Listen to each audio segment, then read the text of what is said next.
terbalik Pak. Enggak, ya udah jelas kok. Ya baik, silakan Bu Ayu.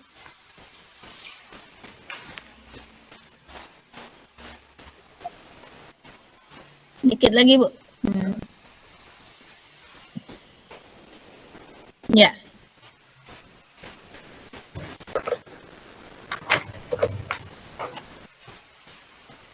Pak Rinaldi.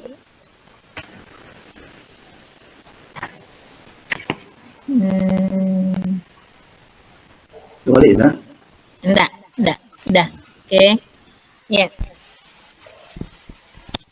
Pak Irsyad dulu. Sebentar saja, saya matiin dulu ininya saja. Apanya? Efeknya. Oh. Karena ada efek itu tadi kurang bersih suaranya. Agak dekat dikit.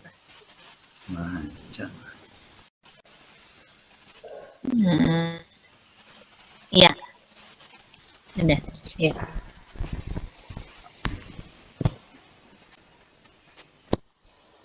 Ya.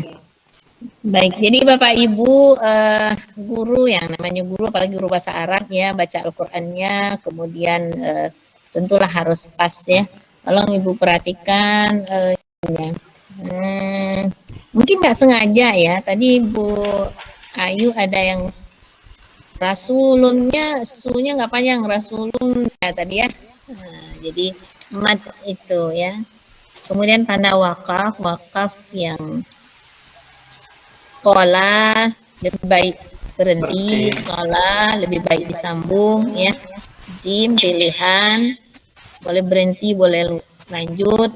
La tidak boleh berhenti, mim wajib berhenti. Kemudian titik 3 berhenti di salah satu titik itu ya. Kemudian yang paling penting kita perhatikan itu wakaf dan ibtida ya. Jadi sehebat apapun orang baca Quran tilawah, apalagi di ikut MTQ misalnya, kalau nggak ngerti bahasa Arab dia akan sulit untuk ibtida, wakaf ibtida itu.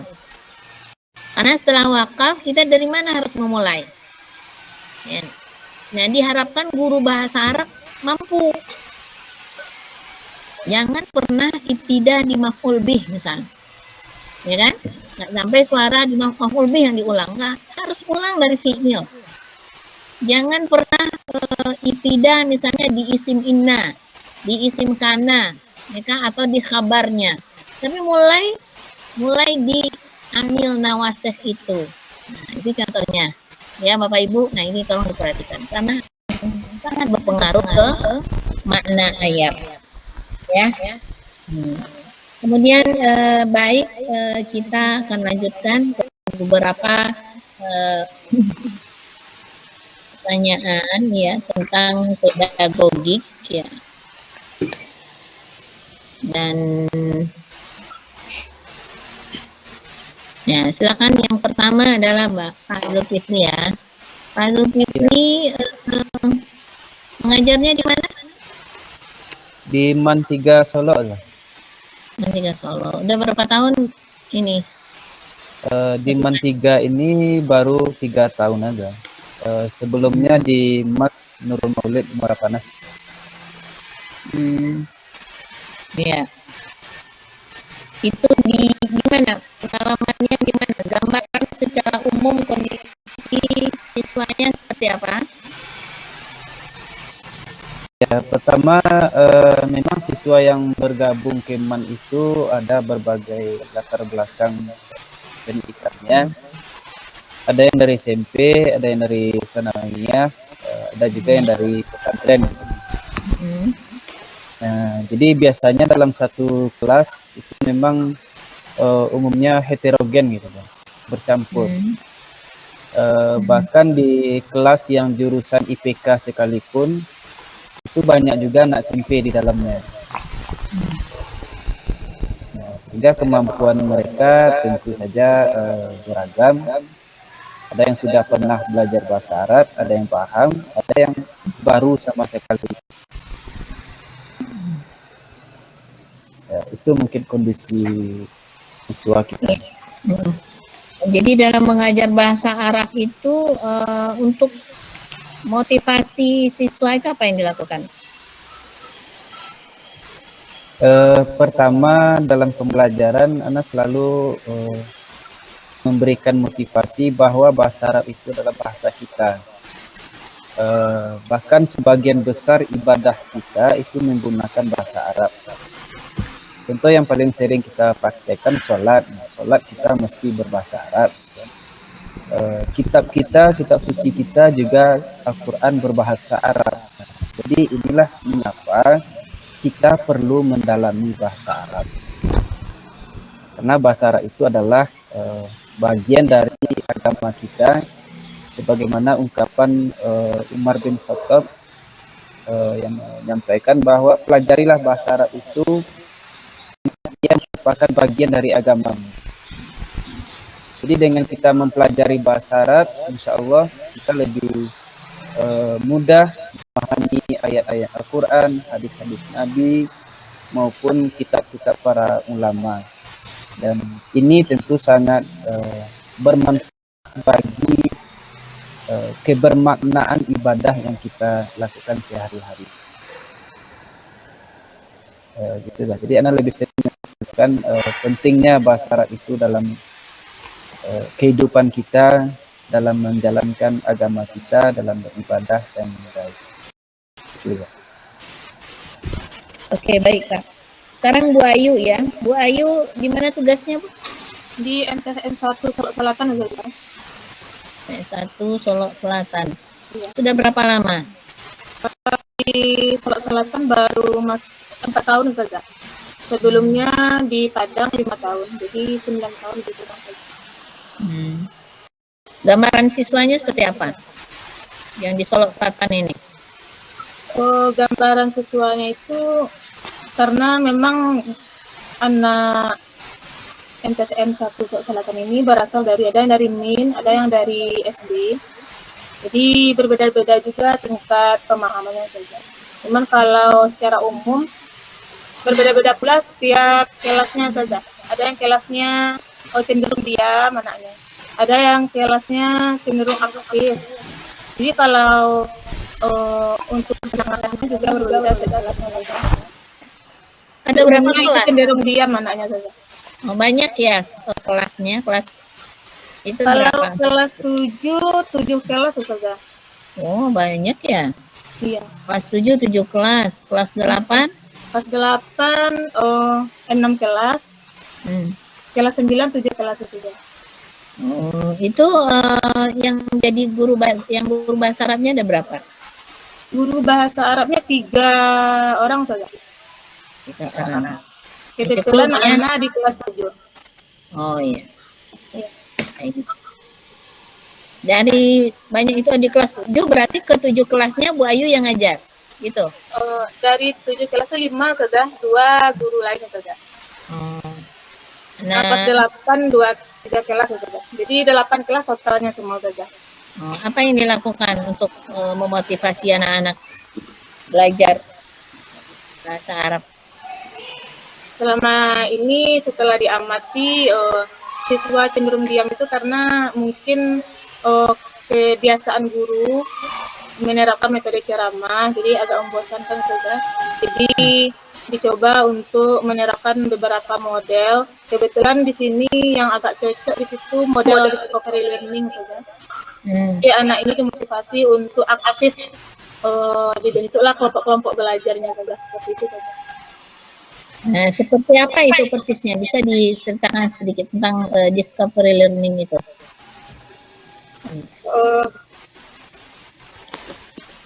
Jadi di penerapan model discovery learning biasanya anak hanya menerima informasi.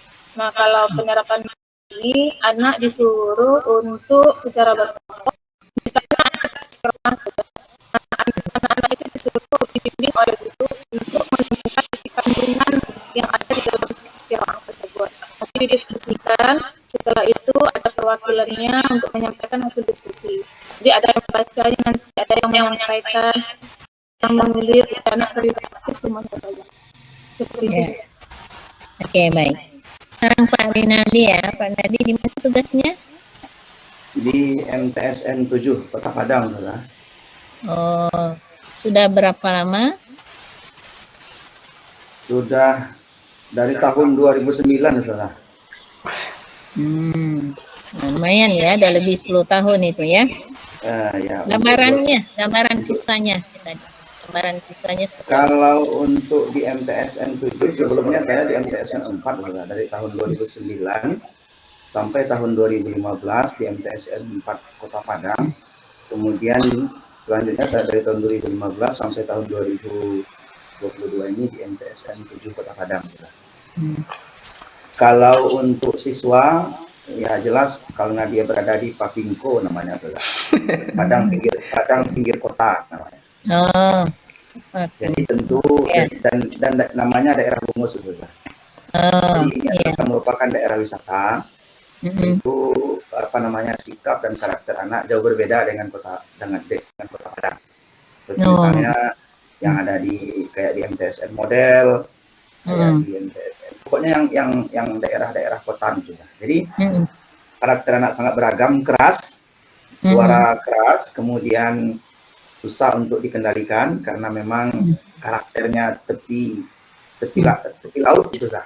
Jadi memang pembawaan anak-anaknya sangat keras dan berkata-kata kotor itu sudah menjadi hal yang sangat biasa bagi mereka.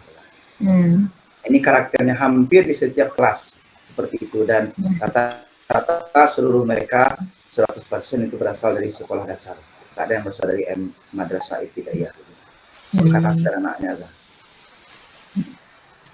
Ya, kalau begitu apa yang dilakukan ke anak-anak itu dalam rangka memotivasi mereka belajar, khususnya belajar bahasa Arab? Ya, karena belajar bahasa Arab ini adalah merupakan pembelajaran yang baru bagi mereka, Zah. Jadi anak masuknya tidak bisa terlalu frontal gitu, Zah. Jadi mungkin anak-anak itu bernyanyi dulu awalnya seperti kemarin itu, misalnya nyanyi kalau kau senang hati, tapi anak-anak ubah sedikit dengan bahasa Arab gitu kan. Kemudian satu aku sayang ibu kan.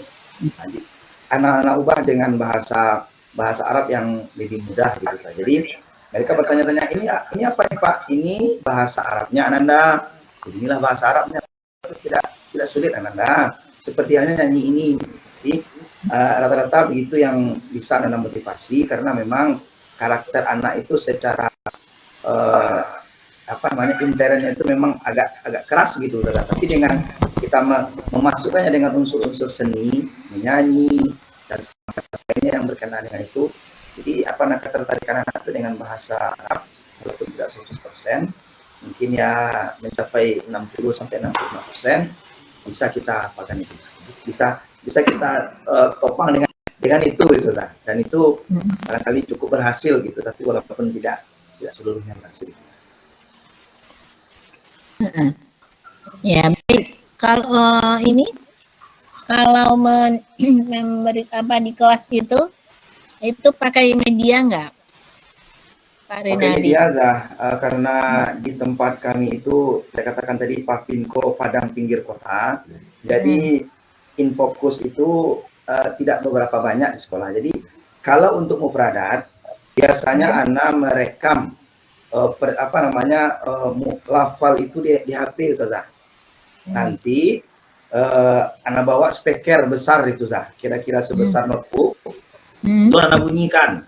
Jadi sesuatu mendengar dengan lantang, karena sangat dekat antara satu kelas dengan kelas yang lain, dan memang hal itu rata-rata beribut gitu, Zah. Jadi kalau seandainya hanya menggunakan suara guru agak kesulitan, maka kalau untuk pelajaran mufradat itu anak style agak keras sedikit gitu. Jadi untuk pembelajaran mufradat itu agak lebih jelas suaranya gitu, dan sampai kepada siswa gitu. Ini untuk mufradat. Begitu juga dengan untuk hiwar juga seperti itu, karena anak rekam. Nanti kalau beberapa sekali dalam sebulan atau apa, nanti tidak fokus ditampilkan lewat PowerPoint. Itu barangkali untuk mensiasati. Ya. Kalau Ibu Ayu menggunakan media juga? Iya, Ustazah. Medianya apa? ada infokus saja, tapi bergiliran saja karena kebetulan di sini 3 infokusnya yang ada, 1 yang masih bisa dipakai saja.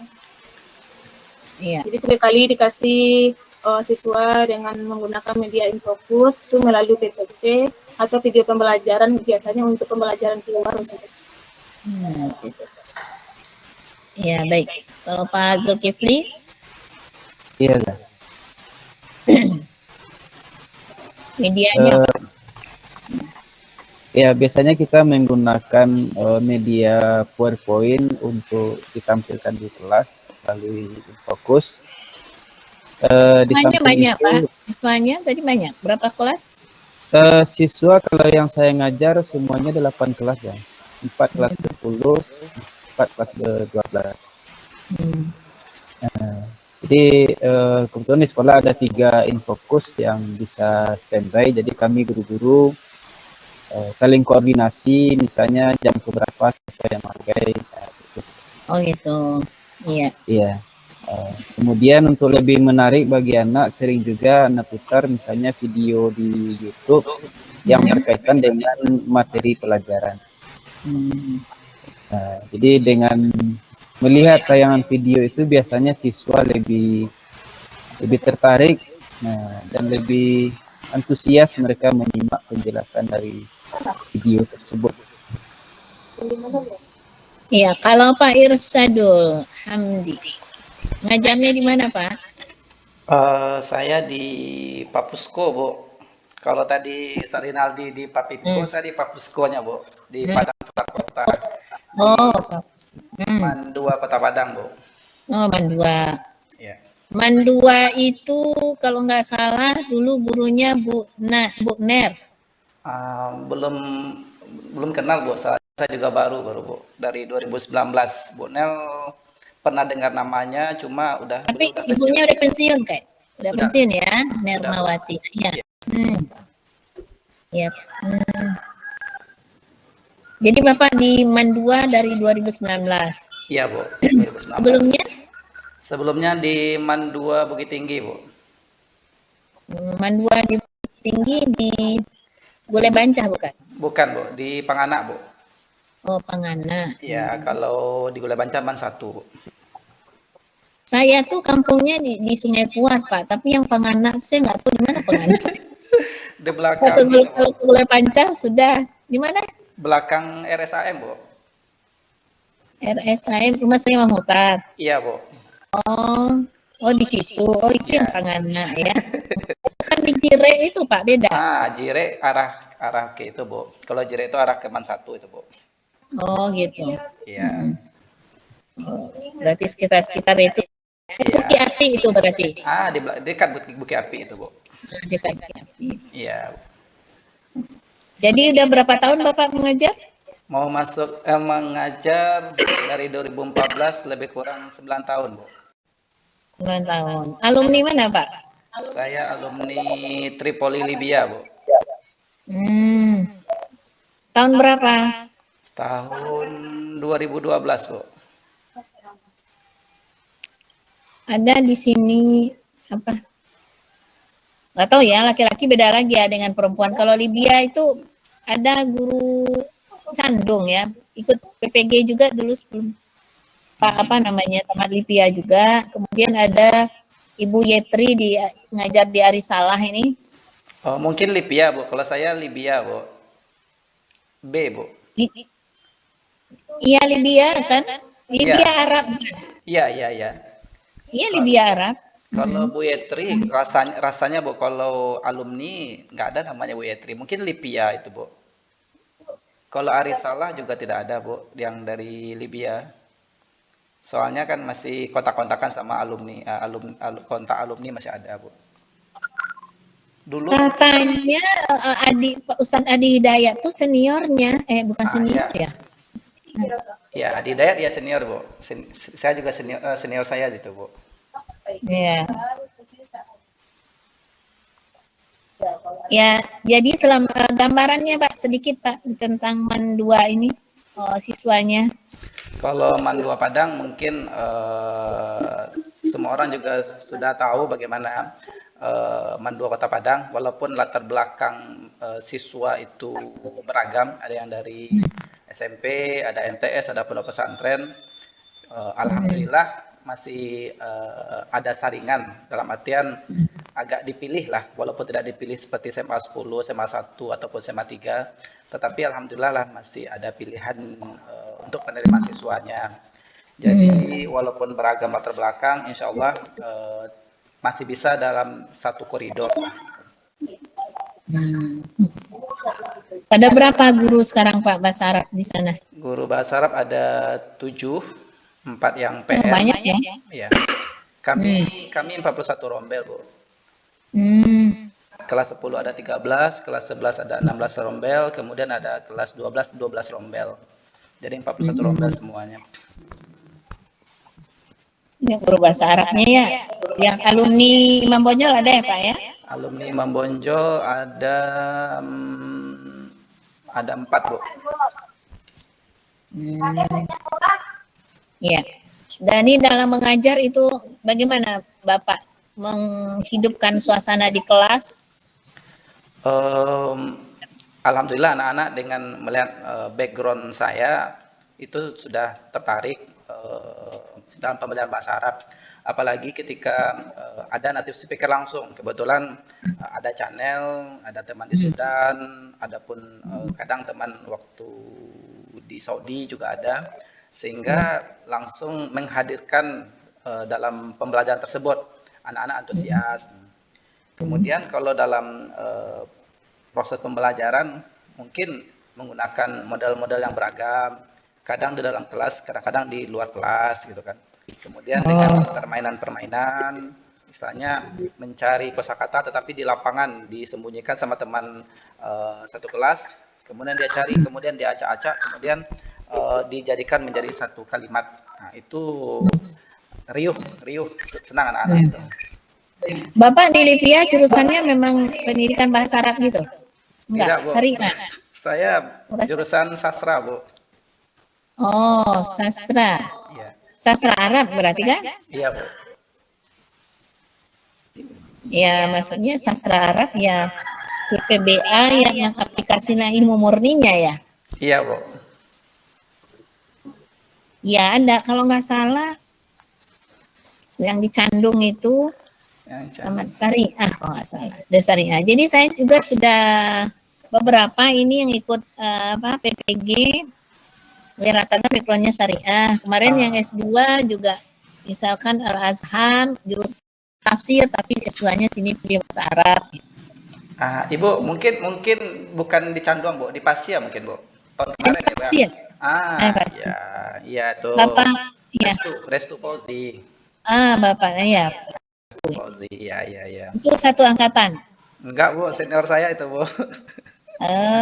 Senior 4 tahun di atas saya, Bu. Oh iya. Cadul dulu tamat apa ininya? Saya tamatan Mandua Bukit Tinggi, Bu. Oh, tamat Mandua Bukit Tinggi. Oh, ada channelnya ke Libya?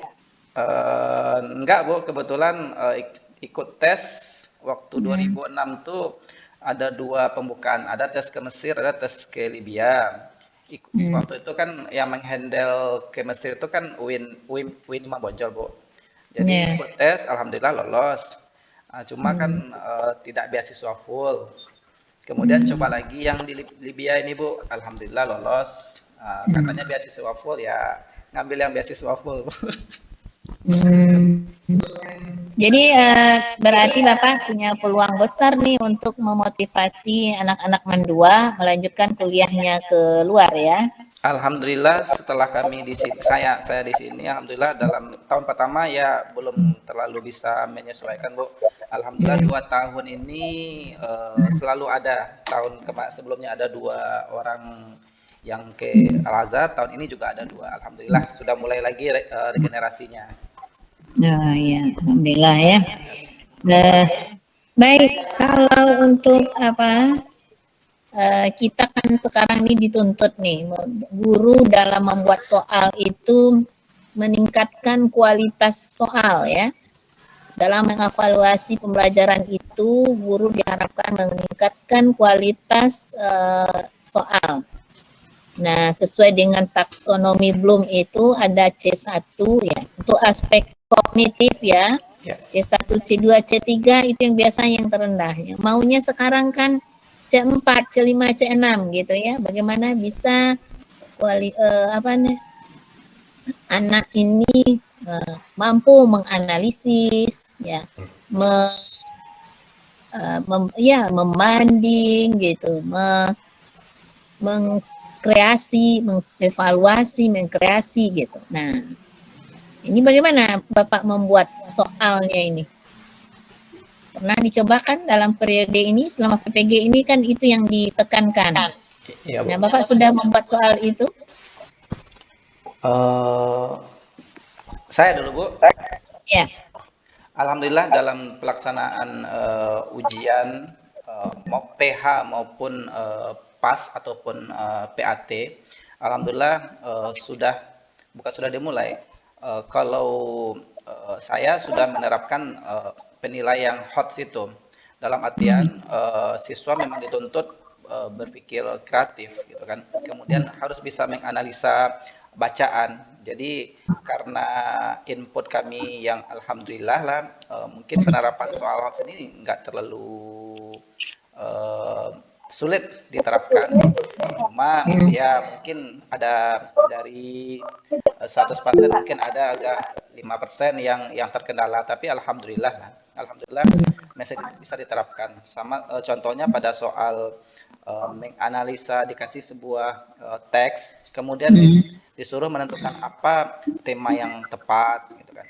Ataupun pada teks kalau pada PH ataupun pada praktek pembelajaran misalkan di labor itu digunakan speaker, kemudian dikasih sebuah dialog lumayan adalah agak 3 menit sampai 5 menit, kemudian peserta didik diminta apa sih yang dibicarakan oleh pedialog yang dua ini gitu. Jadi dalam artian memang mereka harus menganalisa. Jadi bukan ditanyakan siapa ininya lagi. Jadi memang ditanyakan kenapa, kemudian bagaimananya. Kemudian dalam soal qawaid misalkan, itu peserta didik diminta untuk membuat kalimat dalam artian mengcreate, tetapi disuruh membuat sebuah paragraf di sana itu ada tentang qawaid yang telah diajarkan gitu kan. Misalkan mengenai domir, ya misalkan silakan menceritakan diri sendiri, kemudian diri sendiri itu diganti dengan domir gitu. Ya. Jadi anak-anak bekerja ya. Untuk pertanyaan ini ya, untuk pertanyaan hot ini, anak-anak disuruh untuk mengerahkan nalar pemikirannya gitu ya. Jadi tidak memunculkan soal yang jawabannya ada di teks, tapi di balik itu jawabannya gitu kan ya Bapak-Bapak. Ya. Nah, untuk pertanyaan itu Pak Rinaldi apa contohnya? Untuk kelas 7 karena anak berada di kelas 7 ya. Jadi mungkin untuk soal hot yang Ustazah sampaikan itu mungkin tidak sampai kepada C5 atau C6 karena situasi dan kondisi background anak itu palingan pada level C4 apa sekitar itulah Jadi mungkin barangkali anak kami berikan teks qiraah, lalu mereka disuruh menganalisa kira-kira apa ide pokok dari teks itu. Kita tanya di situ untuk kemampuan siswa itu, karena kalau lebih ditingkatkan lagi takutnya siswa ini tidak sanggup lagi itu karena memang kembali lagi kepada input anak yang masuk itu Jadi barangkali levelnya pada C4 sekitar itulah C4 dan mau menuju C5. Tapi kalau untuk yang itu anak sendiri belum pernah melakukan itu karena kondisi itu kondisi input siswa itu Jadi kepada itu aja Baik, Kalau Bu Ayu, gimana Bu? Kalau untuk soal-soal hot, ini Ana ambil dan pembelajaran qiraah saja. Jadi diberikan teks qiraah, jadi nanti siswa disuruh untuk menyimpulkan temanya apa, kemudian isi kandungannya seperti apa. Kemudian setelah itu nanti anak disuruh atau siswa disuruh untuk membuat karangan yang serupa dengan teks qiraah yang sudah dibaca.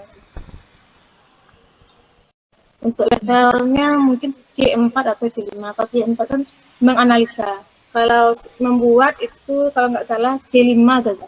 Jadi siswa sudah diajarkan atau dibimbing, dilatih untuk membuat karangan yang serupa dengan teks qiraah yang sudah dibaca tadi saja. Kalau membuat itu mengkreasi ya, mencipta itu di C6 ya? C6. Iya, Sampai C6 kan. Silakan dibuka saja. Ya. Baik, Pak Zulkifli gimana? Iya, jadi pertama dalam proses pembelajaran kita juga usahakan menggunakan HOTS ini. Misalnya kelas 10 materinya kan pembagian kalimah, aqsamul kalimah. Jadi kita tuliskan satu ayat Al-Quran, misalnya surat Al-Fatihah atau surat An-Naba yang sudah dihafal anak-anak. Lalu anak garis bawahi yang satu kata. Nanti diminta anak-anak menganalisa mana yang isim, mana fi'il, mana yang huruf. Nah, kemudian nanti mereka tuliskan ke depan, misalnya isim dikasih kode I misalnya, yang fi'il dikasih kode F, yang huruf dikasih kode H. Jadi bagi anak-anak yang sudah paham tentu ini mereka sangat bersemangat ya, karena kan mereka bisa. Nah, sementara bagi anak-anak yang belum paham, dengan melihat temannya ke depan itu menjadi suatu motivasi tersendiri bagi mereka, bagaimana mereka juga bisa. Kemudian kalau dalam ujian, alhamdulillah kami sudah terbiasa menggunakan bentuk soal HOTS ini. Misalnya ditampilkan sebuah gambar, misalnya kelas 10 tentang al-usrah wal bait. Nah, ditampilkan sebuah gambar rumah bertingkat, lalu dituliskan di bawahnya beberapa kalimat. Nah, siswa diminta mencari kalimat yang sesuai dengan gambar yang ditampilkan tadi. Itu berarti dalam bentuk analisa. Nah, bisa juga misalnya ditampilkan sebuah gambar, lalu diminta siswa membuat sebuah kalimat yang berkaitan dengan gambar tersebut. Jadi misalnya ditampilkan ada gambar keluarga, ada ayah, ada ibu, anak misalnya. Lalu diminta siswa membuat sebuah kalimat yang berkaitan dengan gambar tersebut, dengan keluarga. Ya, baik Pak, kita kembali ke Pak Irsadul Hamdi. Kalau tadi ya tuh HOTS ya, jadi HOTS ini itu bagaimana siswa bisa mengurai ya dalam menjawab itu. Jadi pertanyaan yang sangat cocok itu adalah limana ya, kaifa, bagaimana. Jadi kalau bertanya dengan bagaimana itu anak-anak akan berusaha itu kan menjelaskan sesuai dengan apanya, dia akan memaksimalkan diri untuk menjawab panjang lebar begitu. Limana, kenapa? Dia akan berpikir kan, kenapa? Karena mungkin untuk sebab bisa jadi di dalam teks itu tidak ada, tapi hanya dituntut kemampuan dia berpikir.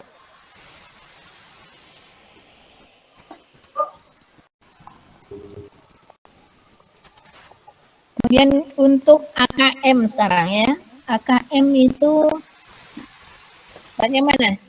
Apa yang dilakukan Pak untuk agar soal AKM itu, soal yang terkait dengan kemampuan anak dalam numerasi ya dan literasi. Ya Bu, masalah AKM, soal AKM, mungkin ini istilah yang baru, tetapi ketika dulu terakhir UN itu 2019 atau 2018 waktu itu juga ada istilahnya itu responden siswa terhadap madrasahnya. Dalam artian kalau AKM ini kan berbicara mengenai ada istilahnya survei lingkungan, ada survei karakter, kemudian ada literasi, kemudian ada numerasi. Mungkin kalau yang suling itu, kalau kami nyebutnya suling, survei lingkungan, mungkin itu responden siswa waktu UN. Tetapi kalau mengenai survei karakter, mungkin ini hal yang baru mungkin semenjak UN ditiadakan. Kalau dalam pembelajaran kita selama PPG ini, kita kan dituntut juga untuk membuat soal AKM mengenai survei karakter ini. Apa yang saya buat, alhamdulillah lah, mungkin disetujui sama dosen pembimbingnya. Dalam artian seperti ini, saya kaitkan dengan bahasa Arab. Sebagai contoh, misalkan Zulkifli dan Rinaldi dan Ayu adalah siswa di MAN 2 Kota Padang. Nah, kemudian mereka sudah berikrar untuk tidak bolos dalam pembelajaran dan sudah berjanji juga kepada orang tuanya. Pada saat yang bersamaan ada acara DBL basket yang sangat mereka senangi. Nah, tindakan yang akan diambil sama Zulkifli adalah, berarti kan kita melihat di satu karakter mereka gitu kan. Jadi dalam desa itu kita melihat survei karakter. Kalau masalah literasi, mungkin disajikan tabel, tapi dalam bahasa Arab agak susah menampilkan tabel. Tetapi bisa kita ambil dengan seperti soal HOTS tadi, kita kasih sebuah teks yang satu patah atau dua paragraf, kemudian kita tanya apa sih yang kandungan dalam teks juga boleh, kemudian hal-hal yang tersirat di dalam teks itu juga boleh kita tanyakan di dalam itu. Kalau masalah numerasi, kemarin saya bikin siswa menganalisis jumlah saudara, bukan jumlah saudara, tetapi siapa yang paling tua di dalam keluarga, misalkan berapa umurnya, misalkan saya mempunyai 2 orang saudara, umurnya 35 tahun, Ayu umurnya 36 tahun, Ayu umur 2 tahun lebih muda daripada Irsyad, Rinaldi 1 tahun lebih muda dari Ayu, Zulkifli lebih tua daripada Irsyad. Umur siapakah yang paling berapakah umur Zulkifli? Seperti itu yang saya bikin di dalam soal AKM-nya, Bu. Masalah yang numeriknya. Iya. Ya, kalau Pak Rinaldi silakan. Ya, Zah, terkait dengan soal AKM tadi, mungkin kalau dalam tugasnya, Ana lebih kepada pembelajarannya gitu, Zah, materi pembelajarannya. Misalnya kalau seandainya literasi, ini ditampilkan teks dulu sekitar satu paragraf atau 2 paragraf. Nanti di sana ditulis, disuruh anak menjawab apa ide pokok dari teks bacaan di atas itu, apa ide pokoknya, atau apa judul dari teks itu yang sesuai gitu, Zah. Nanti disuruh anak memilih beberapa opsi, 1 alif, ba, jim atau dal. Itu untuk literasinya gitu, Zah. Kemudian untuk aspek sikapnya gitu, Zah, karakternya, misalnya kalau kami kelas 7 itu untuk pelajaran yang ketiga ada al-adawatul madrasiyah. Nah, mungkin ditampilkan di situ siswanya membawa misalnya si Faruk itu memiliki temannya ada 5 orang, mempunyai masing-masing tas, lalu dalam tas itu ada isinya buku. Nah, lalu ada seorang teman Faruk yang tidak membawa pena, yang tidak membawa pensil.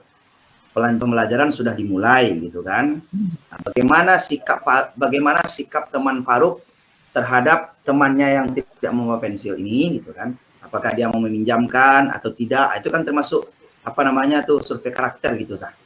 Nah, kemudian untuk numerasi mungkin lebih kepada warna gitu Zah. Misalnya warna Akibah warnanya merah, Kalamun warnanya asfar. Jadi kami ditanya di dalam soal itu ada berapakah jumlah warna yang tertera dalam teks bacaan di atas. Itu saja itu Zah untuk AKM ini Zah. Simpel saja Zah. Ya. Baik, Bu Ayu silakan. Ya sudah. Kalau untuk soal AKM itu kaitannya dengan literasi, numerasi, dan survei karakter. Kalau untuk literasinya mungkin hampir sama dengan ustadz-ustadz sebelumnya memaparkan, diberikan teks bacaan sehingga nanti siswa dapat menganalisa informasi apa yang diminta berdasarkan soal yang dibuat. Seperti misalnya tadi apa temanya, kemudian isi kandung. Kemudian kalau untuk numerasi bisa Ana buatkan dalam pembelajaran di luar, buat percakapan antara dua orang siswa. Nanti ada kalimat rumpangnya saja. Jadi menanyakan misalnya di berapa peralatan sekolah yang dibutuhkan misalnya. Jadi analisis siswa yang lain. Ini alat-alat yang dibutuhkan. Jadi berhitung di dalam percakapan tersebut. Kemudian untuk survei karakternya, siswa diberikan soal seperti misalnya Hasan Ali bertemu di lapangan. Kemudian Hasan ini bertanya kepada Ali bahwa dia tidak menemukan Ilyas di mana di sekolah. Jadi apakah yang dilakukan oleh Hasan dan Ali ini gitu. Jadi nanti ada survei karakternya, apakah dia nanti menjenguk temannya yang sedang sakit atau mencari keberadaannya atau malah cuek saja.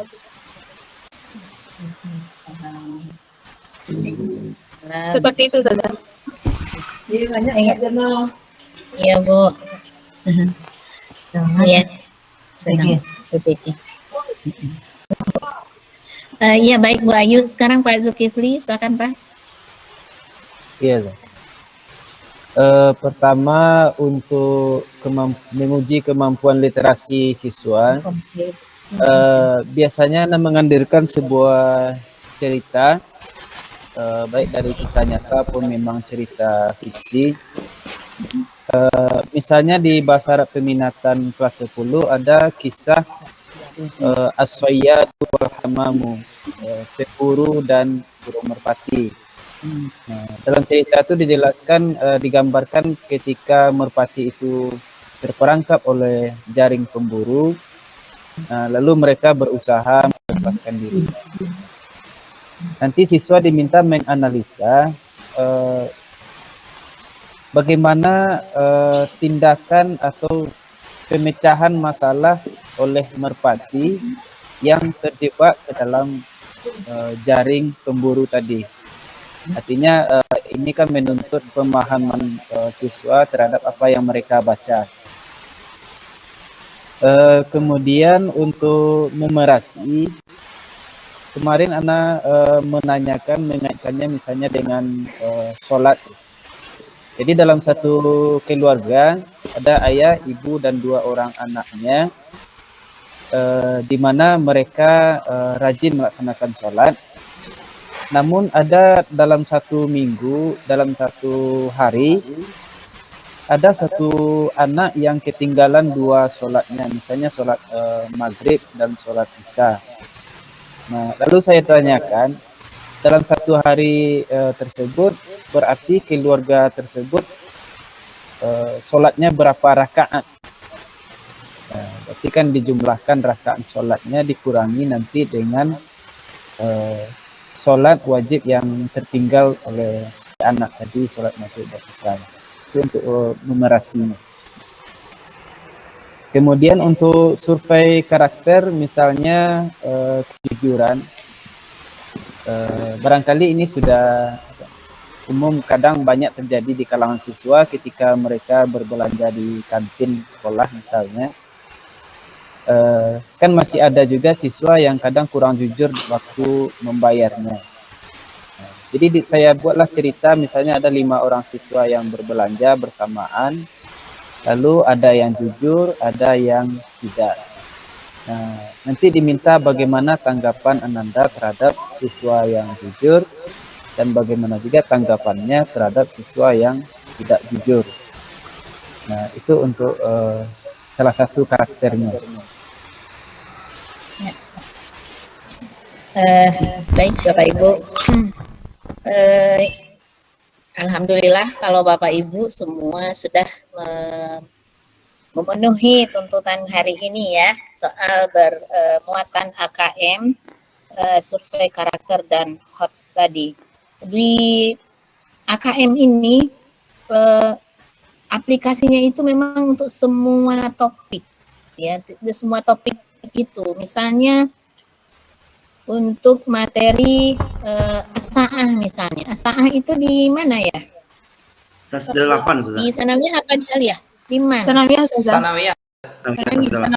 Kelas 8. Nah, misalnya asaah. Asaah itu ya kalau si Ahmad pergi ke sekolah jam 8, pulang jam 1 misalnya ya.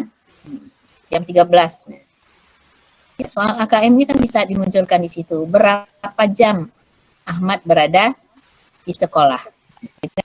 Berapa lama itu Ahmad berada di sekolah? Atau kalau siswa di sekolah dari jam 7 sampai jam 13, berapa persen waktu mereka yang berapa persen waktu mereka di sekolah dari jumlah total waktu 24 jam sehari. Jadi persennya ditanya ya. Jadi intinya soal AKM untuk numerasi memang soal angka. Jadi soal bersifat matematis, statistik, itu dimunculkan. Ini tujuannya anak dari awal digiring memang dan dilatih untuk memecahkan soal angka-angka gitu. Ya. Dan itu di semua ini seperti tadi itu udah benar ya, berapa warna ya kan? Yang dilakukan kalau Pak Irsa tadi apa? Orang ya. Keluarga. Berapa orang? Umur. Keluarga. Nah, keluarga. Tentang umur, pokoknya di setiap topik ya. Mungkin tentang mihnah. Nah, mihnah itu di teks. Di teks berapa mihnah yang disebutkan di teks? Ya kan? Bisa ditanya itu, ada berapa mihnah yang disebutkan di teks di atas. Kemudian Bapak menambahnya dengan mihnah yang tidak terdapat, ditambah mufradatnya, itu namanya pengembangan atau itu namanya pengayaan. Sedikit untuk menyinggung masalah pengayaan. Pengayaan itu ini mungkin ada di buku tertulis anak merangkum. Itu bukan pengayaan. Ya, mungkin nah, pengayaan itu memberikan informasi atau pengetahuan baru pada anak terkait materi gitu ya, yang tidak ada di dalam buku. Jadi betul-betul anak dapat pengetahuan baru. Seperti tadi, kalau mihnah cuman ada 10 yang disebutkan di teks, Bapak tambah 3 lagi atau 5 lagi. Nah, itu namanya pengayaan ya. Kemudian untuk literasi, bagaimana anak menemukan mampu melihat teks secara keseluruhan.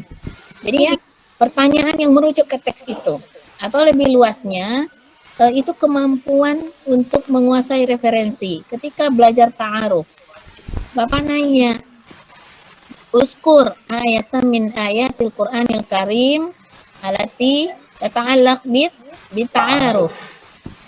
Ya, dia mampu menuliskan surat Al-Hujurat ayat 13. Dia sebutkan, nah itu namanya kemampuan literasi. Silakan ditanya ayat, silakan ditanya hadis, dan itu namanya di samping pengayaan,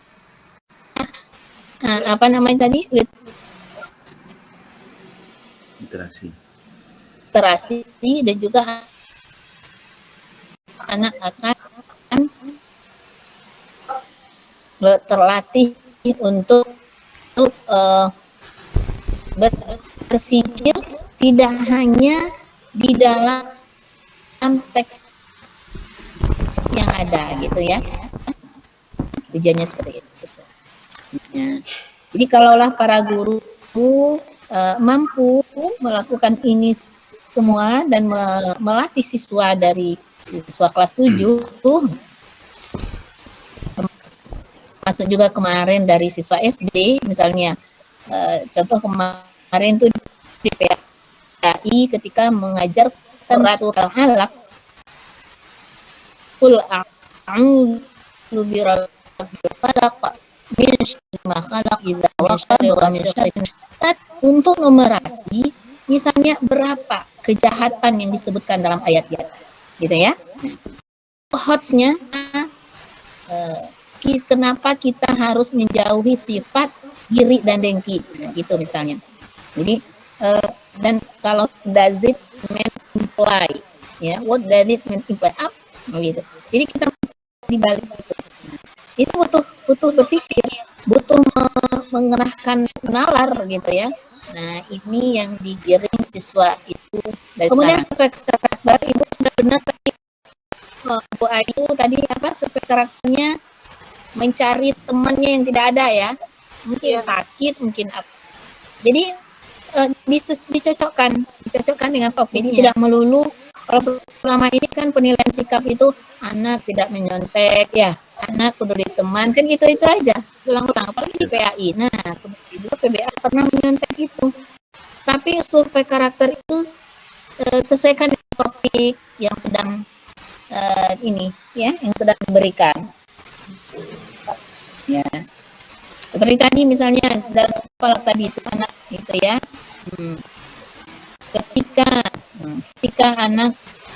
Ketika temanmu pakai sepatu baru, bagaimana sikapmu? Ya, anak akan menyebutkan ada yang sekali ikut senang karena teman pakai sepatu baru. Nah, namanya juga anak SD karena teman pakai sepatu baru itu kan dia injak, ya kan? Dia injak sepatu temannya kan dikotori. Nah, ini jabaran dari maksud min syarri hasidin idza hasad. Ikut bersyukur, ikut senang teman. Atau saya nanti juga mau bisa beli itu. Nah, kan begitu ya. Kalau anak SD kan emosinya masih belum terkontrol.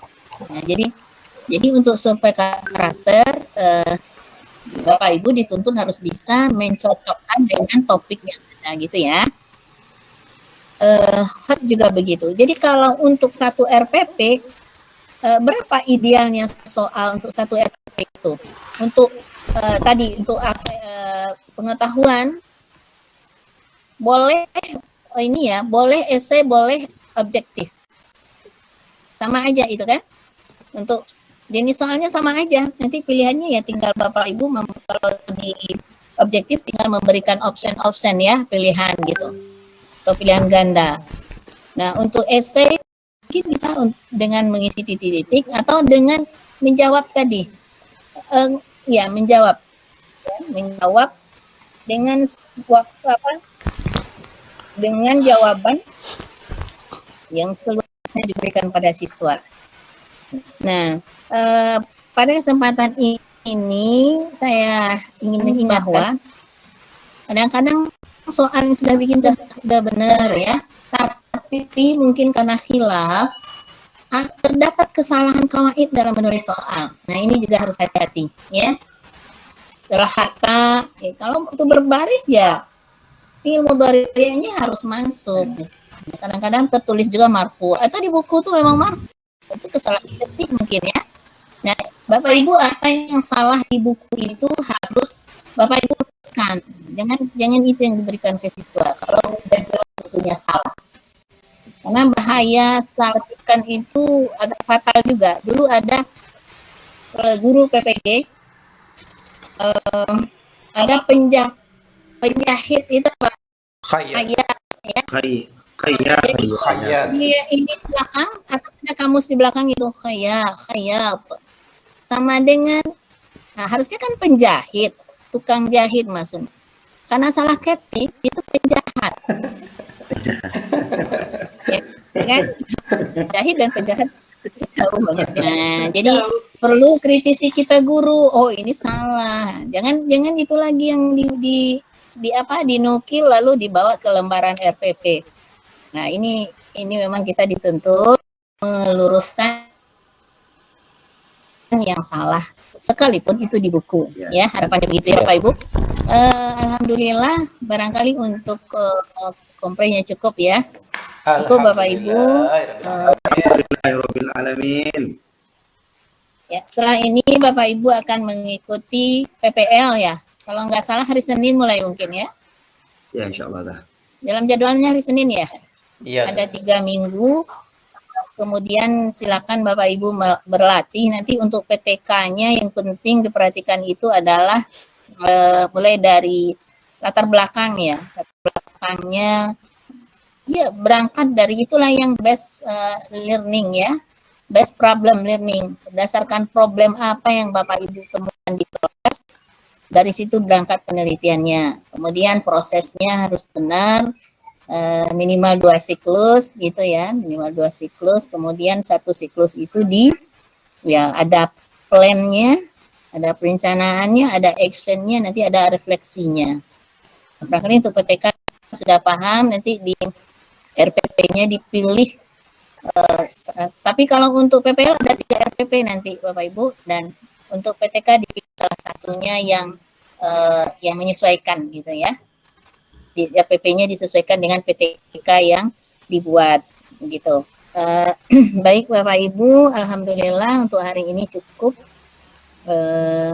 Ada pertanyaan Bapak Ibu? Ada ya? Sudah pas.